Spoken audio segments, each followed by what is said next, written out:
Այո, դեռ 2025 թվականի 4-րդ եռամսյակից ես խոսում եմ, կանխատեսել եմ բոլոր այն խնդիրները, որին մենք այսօր արդեն իսկ հանդիպում ենք, ճիշտն ասած, մի բանում եմ սխալվել, ես կանխատեսում եմ, որ գոնե 4-5-րդ ամսից կսկսվեն խնդիրները, սակայն ցավոք սրտի հենց առաջին ամսից եղան այն բոլոր կանխատեսումները ապահովագրության համակարգի, այսպես ասած, ոչ նորմալ մեկնարկի մասին։ Իրականում լսում են, թե ոչ, որոշ բաներ լսում են, ապահովագրական օրենքի նախագծում շատ բաներ ոչ օֆիցիալ, բայց փոխեցին, օրինակ նաև շատ ենթաօրենսդրական ակտերում կատարեցին փոփոխություններ, հասարակ օրինակ վարակիչ հիվանդությունների ցանկը ընդլայնելու հետ կապված։ Բայց դրանք լուրջ չեն որպես պետական կառավարչական մարմին, որ ֆեյսբուքյան էջով հետևեն փորձագետների այսպես կարծիքներին եւ կատարեն փոփոխություններ օրենսդրության եւ ենթաօրենսդրական ակտերում։ Իրականում պետք է լինի լուրջ քննարկում, լսեն բոլոր մասնագետների կարծիքները եւ այնուհետեւ կատարեն համապատասխան ենթադրություններ եւ փոփոխությունները։ Կարծում եմ, որ պետք է ավելի լուրջ առաջարկներ լինեն, պետք է լինեն ավելի լուրջ մոտեցումներ, որովհետև եթե այսպես գնա, այս կարևոր ռեֆորմը, որը որ ոչ ոք չի մերժում, մենք գիտենք, որ երկրի զարգացման սոցիալ-տնտեսական վիճակի կարգավորման համար ապահովագրության ներդրումը շատ կարևոր է, բանալ աղքատության վերացման քայլերից մեկն է, որովհետև գրպանից ծախսերը բերում են երկրի աղքատների քանակի ավելացմանը, սակայն այս փաթեթը, որը ընդունվել է, աղերս չունի աղքատության դեմ պայքարի հետ, որովհետև մենք ընդունել ենք մի այնպիսի ապահովագրություն, որը սոցիալական կոչվելուց հեռու է, այսինքն աղքատները վճարում են հարուստների համար։ Դա մի մեխանիզմ են ներդրել, որի դեպքում հաստատված գումար են գանձում, որի արդյունքում ցածր աշխատավարձ ստացողները, բարձր աշխատավարձ ստացողները նույն վճար են ուզում, նույն փաթեթից են օգտվում, որը որ սոցիալական հավասարության հետ կապված խնդիրներ է առաջացնում։ Հարցնել, որովհետև երբ քաղաքացիների հետ զրուցում ես, իրենք եւս ընդունում են այս տարբերակը, բայց գումարների մասին են նշում, որ արժեքը բարձր է, իրենց ոչ հասանելի, ինչու այս սոցիալական անարդարության, այս թվերի տարբերությունը նախարարությունը հաշվի չի առել կամ չի դիտարկել։ Բազմիցս խոսվել է դրա մասին, փաստացի կարելի ասել, որ հարկատեսակ են դրել, աշխատողների վրա, բայց նաև հաստատագրված գումարով, ինչ է ստացվում, որ 200,000 եւ 1 դրամ ստացող քաղաքացին նույն ապահովագրավճարն է վճարում, ինչը որ վճարում է 500,000 դրամ ստացողը, 1 միլիոն ստացողը, 3 միլիոն ստացողը, այստեղ խոսել սոցիալական արդարությունից անհասկանալի է եւ ամենակարևորը կարմիր գծով գնում է, որ սա համընդհանուր է, բայց համապարփակ չէ, այսինքն ընդհանրապես փոխհատուցվելու է առողջապահական ծախսերի 30%-ը, ինչը խոսում է նրա մասին, որ մեր բնակիչները նորից անելու են գրպանից ծախսեր, բավականին շատ եւ անում են այլևս գրպանից ծախսեր, որի արդյունքում մենք չենք կարող խոսել, որ մենք պայքարում ենք աղքատության դեմ։ Միևնույն է, քաղաքացիները գրպանից ծախսեր են անում, միևնույն է, աղքատացման պատճառներից մեկն է դա հանդիսանում։ Տիկին Պողոսյան, Արմեդ համակարգում, դուք էլ եք ահազանգում, բազմաթիվ խնդիրներ կային, օրինակ քաղաքացիներին այնպիսի հիվանդություններ էին գրված, որոնք իրենք երբեք չեն ունեցել։ Ինչից է ձեր կարծիքով առաջացել այդ խնդիրը, ինչի մինչ այդ չի լուծվել այդ խնդիրը նախարարության կողմից, համակարգի կողմից։ Այո,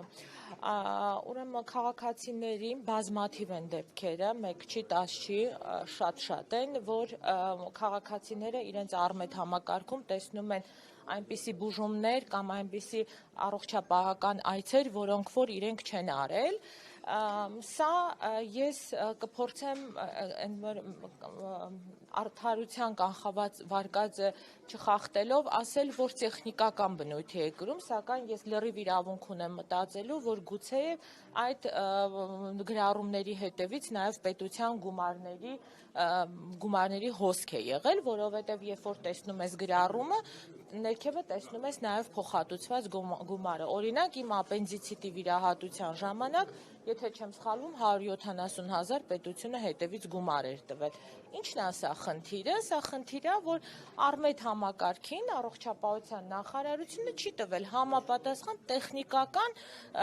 բնութագիր, տեխնիկական պահանջը, որ օրինակ քաղաքացու իդենտիֆիկացիայի համար մենակ անուն ազգանունը քիչ է, պետք է լինի ID, այսպես ասած, իդենտիֆիկացիա, որը որ ըստ իրենց բացատրության չի արվել։ Սա իրենց